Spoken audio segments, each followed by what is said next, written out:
Mesure, mobilisation nationale pour l'engagement citoyen, la souveraineté, l'unité et la refondation.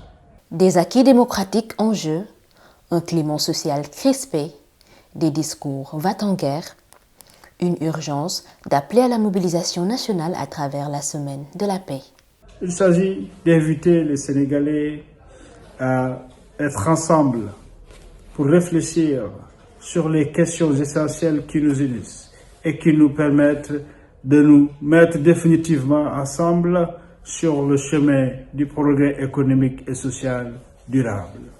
Pour y arriver, il nous faudra nécessairement jeter les bases d'une stabilité pérenne et donc de pouvoir renégocier notre vivre ensemble en préservant nos acquis légendaires que nous avons basés sur une culture partagée. Les présidentielles de 2024 au Sénégal marquent les prémices des hostilités. Les prises de position radicales menacent le commun vouloir du vivre ensemble, l'unité et le dialogue. Nous avons besoin aujourd'hui au Sénégal, face aux échéances à venir de l'élection présidentielle de 2024, de mettre ce pays dans le calme, la paix et la sérénité.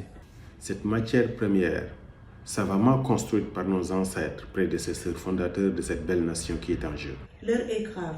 Ceci est un appel.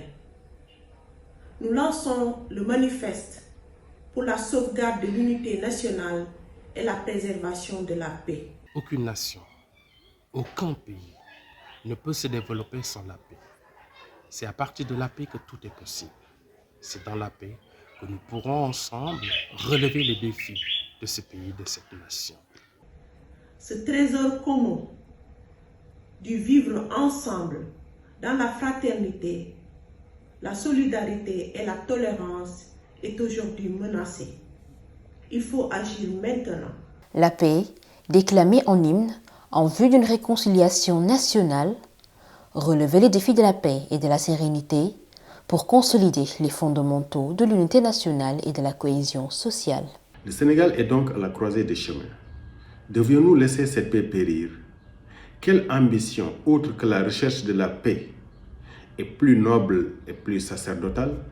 Assurément aucune. Chers compatriotes, il est temps, quelles que soient nos différences, quelles que soient nos divergences, que nous sachions nous retrouver autour de l'essentiel, pour qu'ensemble, nous puissions relever les défis de ce pays. La paix, plus qu'un mot, c'est un comportement de tous les jours.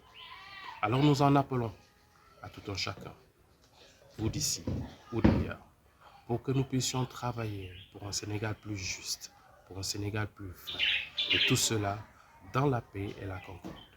Acteurs politiques, société civile, citoyens sénégalais, hommes et femmes, épaule contre épaule, tous concernés dans la marche vers la paix. Nous voulons que les acteurs politiques, les dirigeants politiques et toutes les couches de la nation convergent vers cet idéal de paix et que toutes les compétitions se fassent selon les règles de l'art sans que jamais nous ayons besoin de dépasser les limites de notre cohésion nationale et de notre paix civile. Et que des débats de haut niveau soient organisés un peu partout dans le pays pour ramener justement des convergences fortes entre les acteurs politiques et les acteurs sociaux pour que justement notre pays soit épargné de la confrontation et que nous puissions rétablir une démocratie de qualité. acteurs politiques du pouvoir comme de l'opposition, agents de l'administration sénégalaise, acteurs de la société civile, du secteur privé, acteurs syndicaux, ouvriers, commerçants et paysans, éleveurs et pêcheurs, élèves et étudiants, tâchons de conformer nos idées, nos paroles, nos actes à la vérité et à la justice, afin que continue de régner dans ce cher Sénégal la paix. Mobilisons-nous, chers citoyens et chères citoyennes, c'est la cause la plus importante aujourd'hui, la paix est le diamant du Sénégal. Je suis un citoyen sénégalais, j'adhère à l'initiative Mesure et c'est pour cela que je lance un appel à la paix et à la préservation de la stabilité dans notre pays.